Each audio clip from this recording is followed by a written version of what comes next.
오늘 우리가 함께 묵상할 말씀은 시편 79편 1절부터 7절까지의 말씀입니다. 시편 79편 1절부터 7절까지의 말씀 우리 함께 읽고요. 오늘 우리에게 주시는 하나님의 은혜를 함께 나누도록 하겠습니다. 하나님, 이방 나라들이 주님의 땅으로 들어와서 주님의 성전을 더럽히고 예루살렘을 돌무더기로 만들었습니다. 그들이 주님의 종들의 죽음을 하늘을 나는 새들에게 먹이로 내주고 주님의 성도들의 살을 들짐승에게 먹이로 내주고 사람들의 피가 물같이 흘러 예루살렘 사면에 넘치게 하였건만 희생당한 이들을 묻어줄 사람이 아무도 없습니다. 우리는 이웃에게 조소거리가 되고 주변 사람들에게 조롱거리와 웃음거리가 되었습니다. 주님, 언제까지입니까? 영원히 노여워하시렵니까? 언제까지 주님의 진노하심이 불길처럼 타오를 것입니까? 주님을 알지 못하는 저 이방인들에게나 주님의 진노하심을 쏟아 주십시오. 주님의 이름을 부르지 않는 저 나라들 위에 쏟아 부어 주십시오. 그들은 야곱을 집어삼키고 그가 사는 곳을 폐허로 만들었습니다. 아멘. 해외에 입양된 분들의 이야기를 들으면 입양 부모의 사랑과 그 애정에도 불구하고 정서적으로 버려졌다는 것에 대한 불안이 해소되는 데는 많은 시간이 걸리는 것을 듣게 됩니다. 한번 버려졌다는 그 아픔은 매우 깊이 마음에 새겨지는 것 같습니다. 그래서 입양된 경우 다시 버려질 수 있다는 그 불안감이 입양된 아이들 대부분에게 있는 것 같아요. 그래서 입양 부모의 사랑과 애정을 받기 위하여 훌륭한 학업 성취를 유지한다든지 입양 부모의 말에 순종적으로 행동하려고 노력하는 그런 이야기들을 많이 접하게 됩니다. 입양 부모가 그런 모습을 원하는 것이 아님에도 불구하고 말이죠. 이처럼 입양된 아이들의 그 입양 부모의 조건 없는 사랑과 애정에 대한 그 확신을 가지기 전까지 사랑과 애정을 행동을 통해 사려고 하는 이 시기에 대한 이야기를 이렇게 전해 들어보면 마음이 짠해집니다. 그런데 이와 같은 경우가 비단 입양된 아이들에게서만 나타나는 것 같지는 않아요. 어떤 아이들은 이미 친부모 아래에서 그 존재만으로도 사랑과 애정을 받음에도 불구하고 부모가 원하는 것을 성취함으로 부모의 사랑과 애정을 유지하려고 합니다. 이런 유형의 아이들일수록 시험에 대한 점수가 생각보다 나쁘게 나왔을 경우에 엄마 아빠를 먼저 생각한다는 거예요. 이런 점수 때문에 엄마 아빠가 속상해하거나 슬퍼하면 어쩌나 그런 생각을 한다는 겁니다. 시험 점수 때문에 자기 자신의 속상한 감정을 먼저 느끼기보다 부모의 감정을 먼저 생각하는 거예요. 굉장히 어른스러워 보일 수 있겠지만 이런 경우 자녀와 부모의 관계 형성 안에 뭔가 문제가 있을 수 있다는 걸 보여주는 한 예라고 합니다. 그런데 이와 같은 관계의 모습이 하나님과 하나님의 백성으로서 우리의 관계에도 나타날 수 있어요. 하나님께 사랑을 받고 은혜를 받는 것이 마치 내가 하나님의 말씀에 순종해서, 쉽게 말씀드리면 부모의 말을 잘 들어서 받는 것이라고 생각한다는 것입니다. 하지만 이렇게 생각하게 되면 논리적으로 이런 문제가 발생하게 돼요. 내가 지금 받고 있는 벌은 하나님의 말씀에 불순종한 대가다라는 거죠. 그렇다면 이 벌은 하나님께서 그만하실 때까지 내가 오롯이 받아야 하는 게 되는 겁니다. 잘못해서 맞는 것인데 어떻게 그만해달라고 할 수 있겠습니까? 멈추실 때까지 그냥 받아야 되는 겁니다.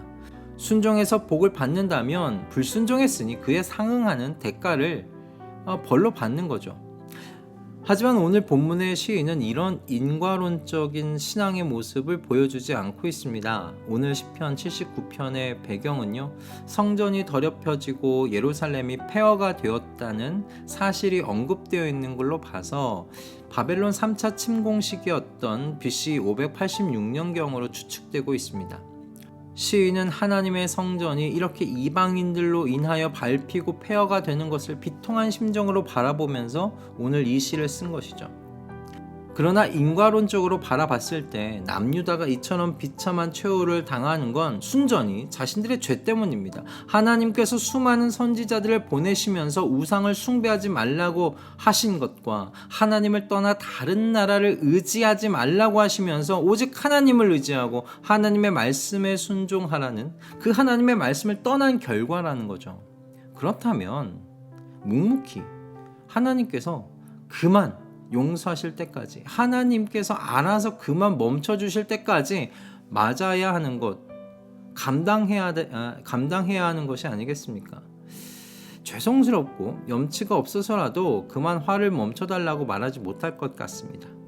그런데 시는 그렇지 않아요. 하나님께 5절과 같이 언제까지 노여워하시겠느냐고, 언제까지 주님의 진노하심이 불길처럼 타올라야 하는 것이냐고 묻습니다. 오히려 시인은 더 나아가서 야곱을 집어삼키고 야곱이 사는 이곳을 폐허로 만든 저 이방인들에게 하나님의 진노를 쏟아 부어주시기를 간구하고 있어요. 시인은 어떻게 이렇게 기도할 수 있었을까요?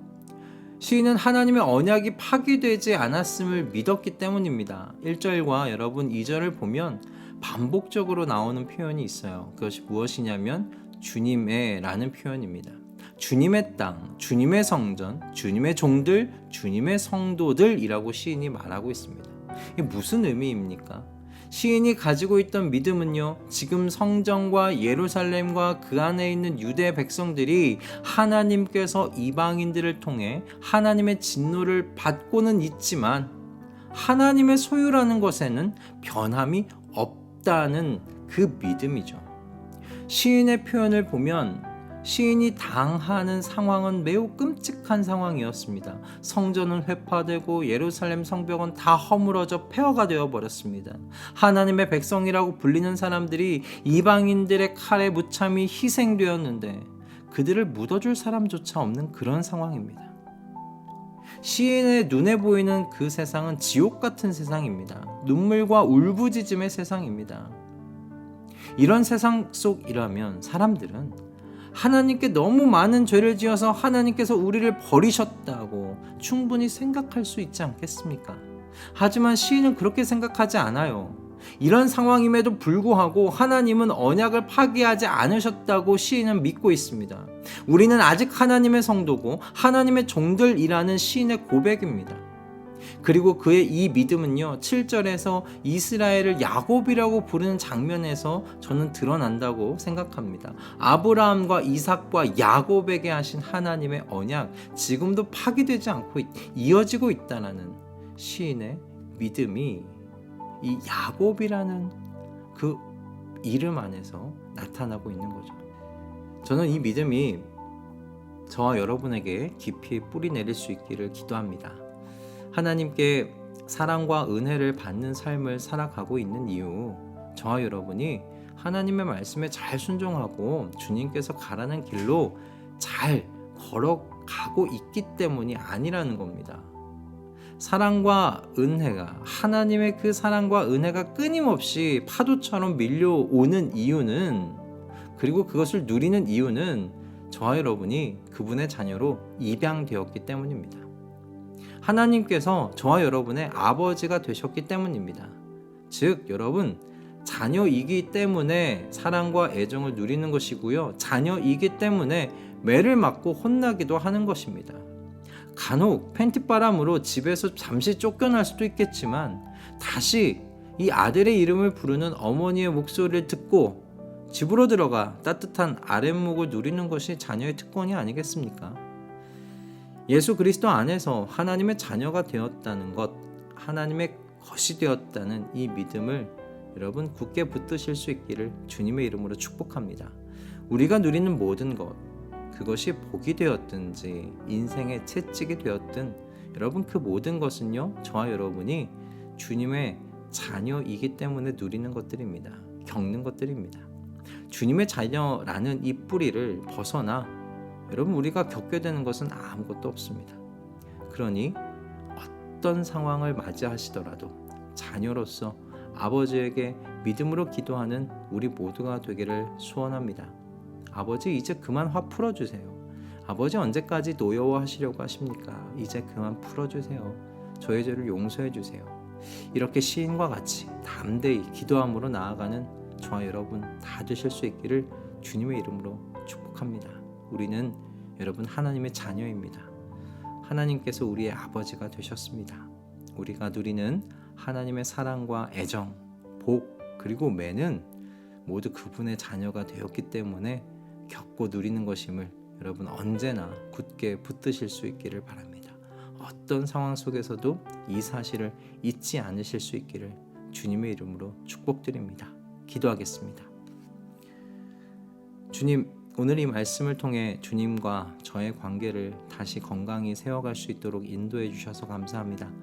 간혹 우리는 목을 받고 매를 맞는 것이 그저 우리의 순종과 불순종 때문이라고 그렇게 인과론적인 신앙으로 바라보게 되기도 합니다. 그러나 주님, 우리가 복을 받기도 하고 매를 맞기도 하는 것은 우리가 주님의 자녀이기 때문입니다.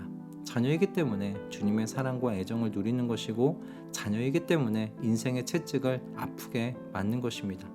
그리고 자녀이기 때문에 우리가 잘못했음에도 불구하고 하나님께서는 안아주시고 쓰다마주시고 감당하지 못할 사랑을 주시는 것입니다.